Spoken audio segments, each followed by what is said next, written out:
What if I told you that the government wants to control how you teach your child? What if I told you that soon you might need permission to teach your child at home? Sound extreme? It does, doesn't it? But it's actually more closer to home than you actually might think.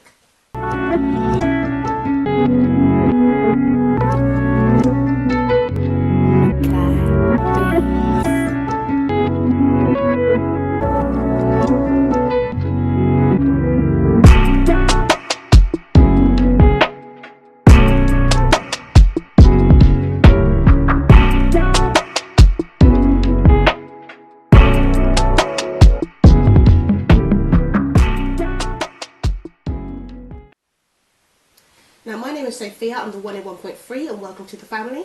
For those of you that have been following my channel for a little while, I haven't been recording for a while, but I feel as though I had to come out of retirement to talk to you and to be a voice for the home educators out there. This video isn't really for those parents who are home educating their children, it's for the curious, the sceptical, and even the judgmental. Because if you think that home education is a way to escape education, you're wrong. Home educators are parents who refuse to settle for less. They're not escaping responsibility, they're embracing it.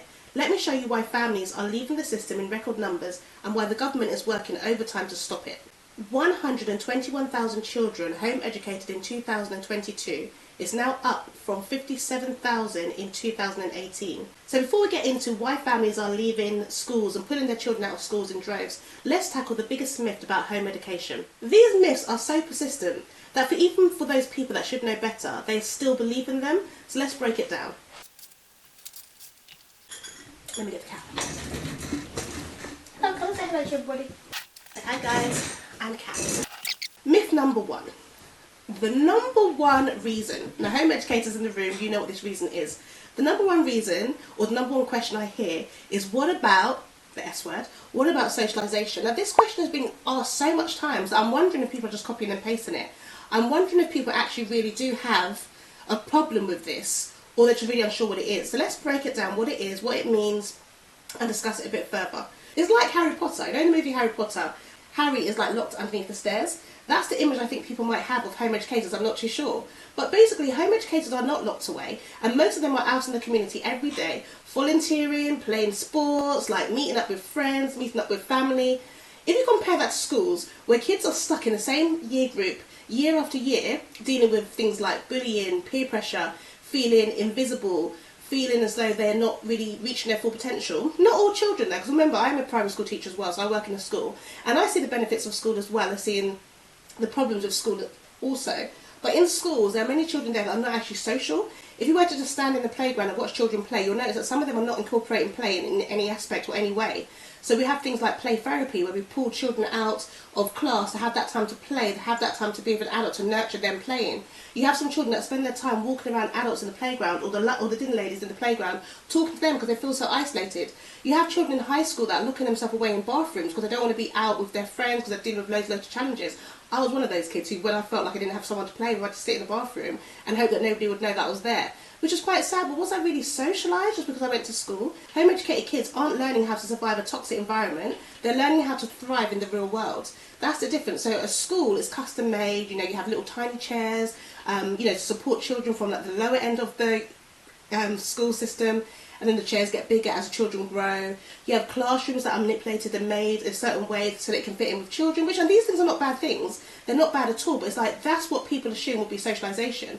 Children are learning constantly from children of the same age as them. It's like a 10-year-old will be in a class full of other 10-year-olds. So when they're like when they're learning, they're learning from each other at the same age. Whereas one of the strengths of home education is that they can learn with children of all different ages.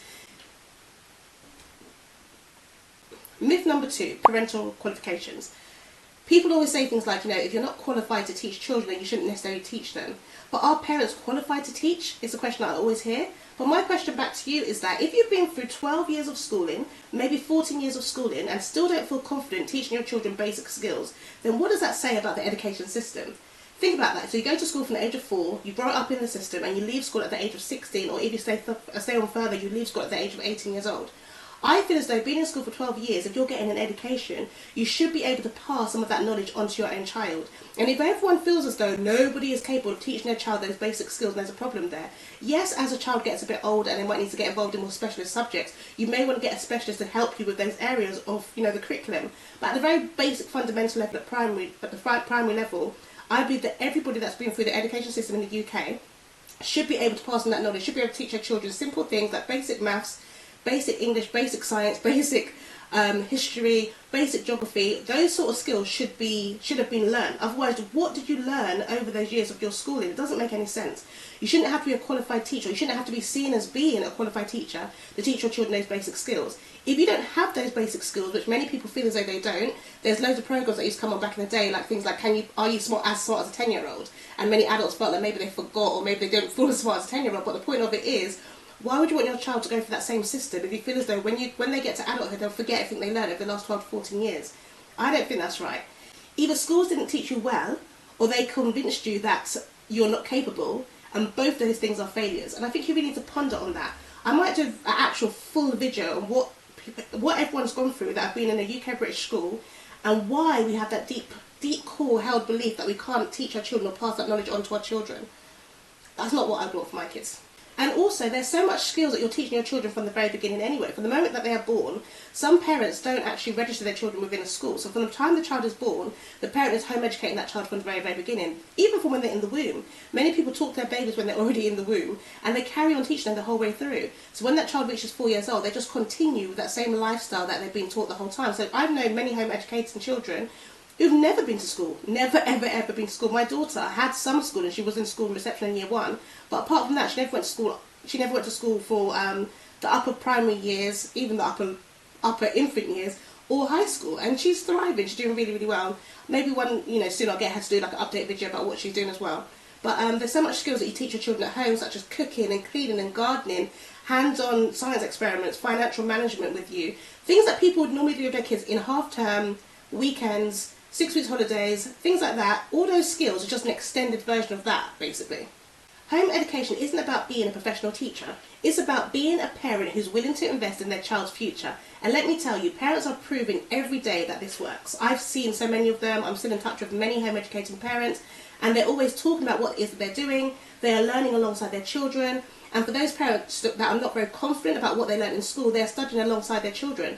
I've heard from parents who have done GCSEs with their children, so they're learning, they're revising, they're going through the books with them, and they've actually gone into exam centres and learned, did their exams at the same time as a child, which I think is a beautiful thing. Because it's showing that you're kind of working with your child to get the knowledge, to find out, to research, and it's beautiful for a parent to be humble enough to explain to a child that they didn't know that, and that they're willing to learn at the same time as their child too. So home education is not a one-size-fits-all. It's different for different families, but my main thing that I think all home educators need to have is passion and a joy for education. That's the only way that it really will work, in my opinion. Myth 3: education standards. Some people think that home education means lowering standards. Let me tell you something. Home educated kids are thriving. They're pursuing careers, excelling academically. They're discovering their passions because their education is tailored to them. It's not a one-size-fits-all curriculum, but the home educated children that I know, they are thriving. And in terms of moral compasses, I feel like because the child is with the parent a lot more, the parent can deal with that behaviour issue that might come up as soon as it comes up and deal with their child. So, most of the parents that I speak to are following a curriculum. There are families out there that do something called unschooling, where they don't send their children to school or don't follow a set curriculum. That's not my style. I find it really hard to see how it's done, but I have seen people as well that have done the unschooling method. Not really at the high school level. I've seen a lot of people do it at the primary level. I haven't actually met anyone that's done it at the high school level, but I have seen them online. But I can't vouch for them completely. But the point I'm trying to make is that if you're doing homeschooling and you're doing it right, I'm going to flip between the words home education and homeschooling as well, so don't worry too much about that. But if you're home educating your child and you're doing it right and you're working on their learning style and looking at what their strengths are and pushing further with them and trying to figure out what the best things are that your child wants to learn, they will excel academically. Your home educated journey might not be the same as school. It shouldn't be the same as school because you're not doing school at home. You're educating your child.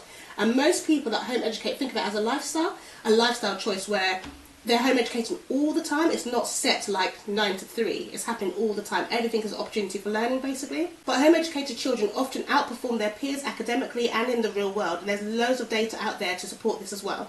So let's just talk about it then. If we have these figures that tell us that there are so many families that are taking their children out of school, the question shouldn't be alarm. Well, it could be a bit of alarm, but the question should really be about why. Why are there so many families that are putting their children out of school?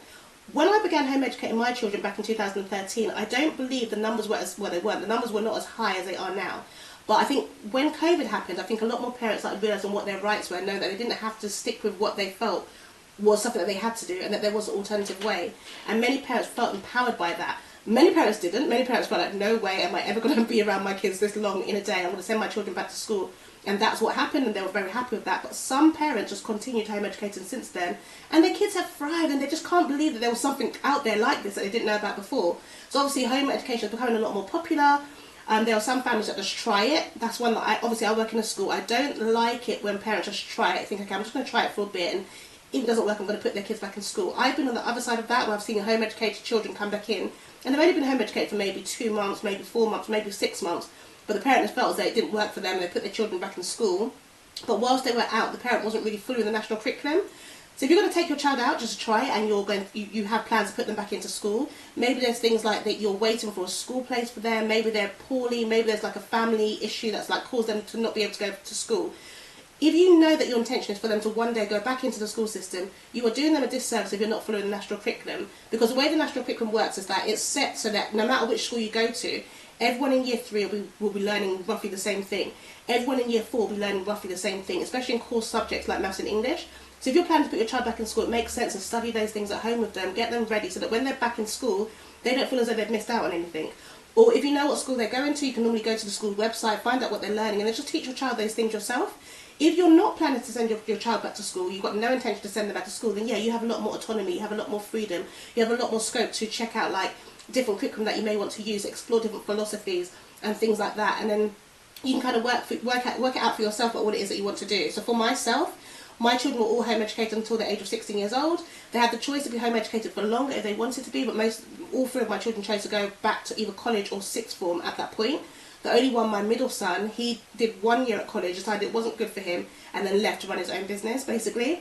But schools are overcrowded, they are underfunded, they are losing teachers faster than they can be replaced, and I think a lot of that is because of young mothers like having their own families and teaching their own children. And one thing that I had when I left the profession at the start was because I felt as though my children meant more to me. I was giving a lot of my own effort in teaching other people's children that I felt like I wasn't doing enough of my own. And that was my decision to leave teaching for a point and also home educate my children. But I know of many teachers who are either leaving teaching to run their, to look after their families, or they're going part-time. But then some people are leaving and never returning. I obviously returned. But also parents are starting to see the cracks in education. They're starting to see things that they just don't like, and they've been a lot more knowledgeable. And I think also with the fact of AI coming up as well, parents are going to feel even more knowledgeable about what is happening and things that they want to change. 1 in 6 children leave school functionally illiterate, and this is a source taken from the Department of Education. Let that just chew on that for a bit. 1 in 6 children. So if you know your times table, 6, 12, 18, 24, 30, that basically means 5 children in every class leave school illiterate. That means they can't communicate in writing, you can't communicate in reading. It's unacceptable. Over 1 million kids leave school unable to read or write properly. Teachers are burnt out. Private schools are closing because of VAT increases. And instead of addressing these issues, the government is targeting home educators. And the question we must ask is why? And the reason is because home education challenges them. It says, we can do this better, and they do it better, and that terrifies our moment. Alright, so let's talk a little bit about safeguarding, because this is where the narrative gets twisted.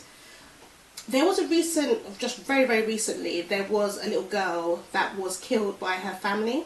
She was known to social services for 2 years, and the family took her out of school in April 2023, and then sadly they killed her in August 2023. Now this is devastating, and in any situation to do with children, it's just heartbreaking. I teach the same age of the child who was murdered by her parents, and horrifically murdered as well by her parents. But the problem with this is that the government are now using these situations to say that they need to protect children more, because the fact that the parents had the chance to take their child out of school, they're saying that parents shouldn't have that right to pull their kids out of school, because they need to be seen more from the school. And my question to them would be, so just say that something negative happened on a weekend.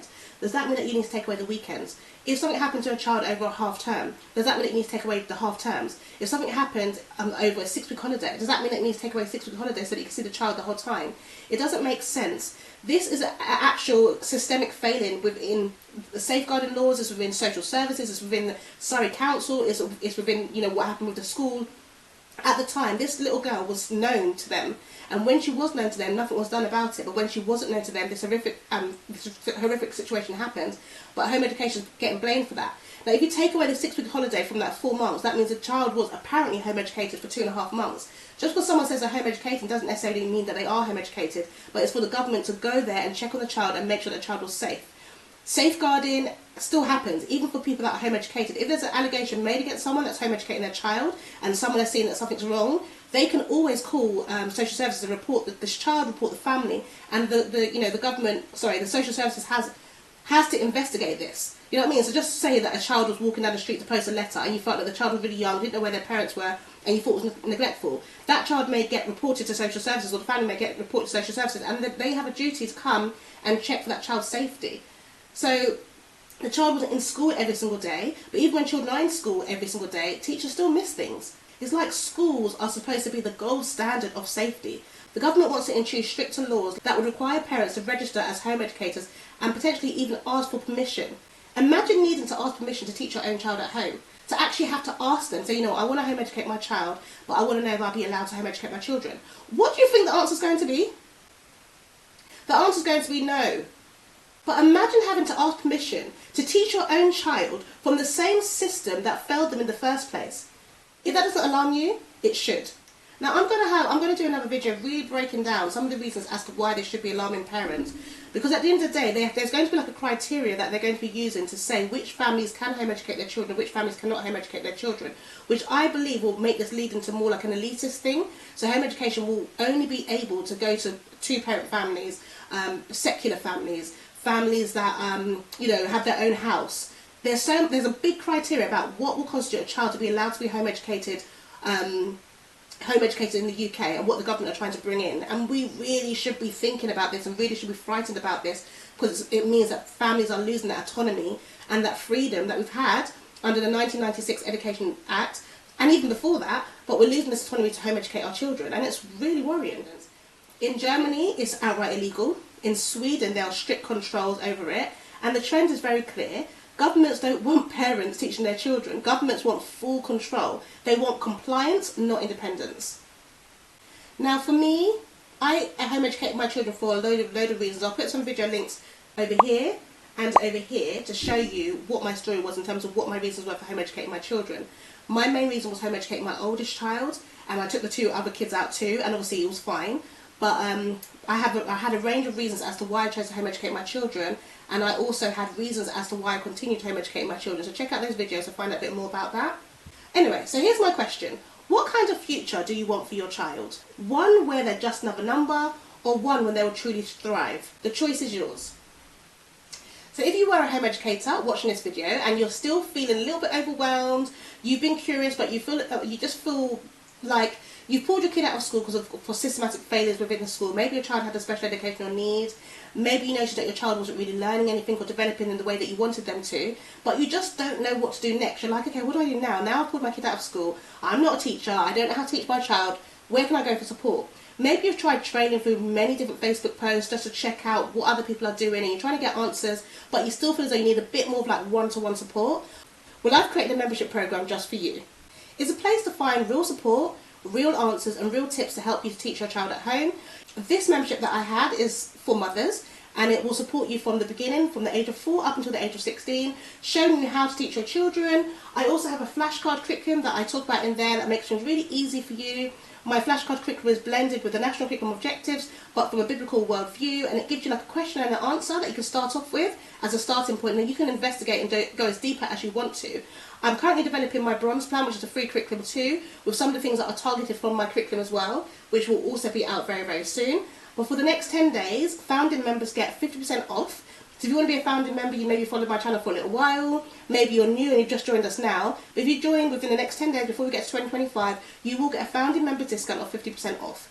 So click in the link in the description to join, and I look forward to seeing you on the other side and getting to know you on a real personal level. My children are also in the membership program too, so you get to speak to them and ask them questions about their journey. And yeah, come back for tomorrow's video where I will be talking about why faith and values are under attack. And remember, train up a child in the way he should go, even when he is old, he will not depart from it, which is Proverbs 22:6.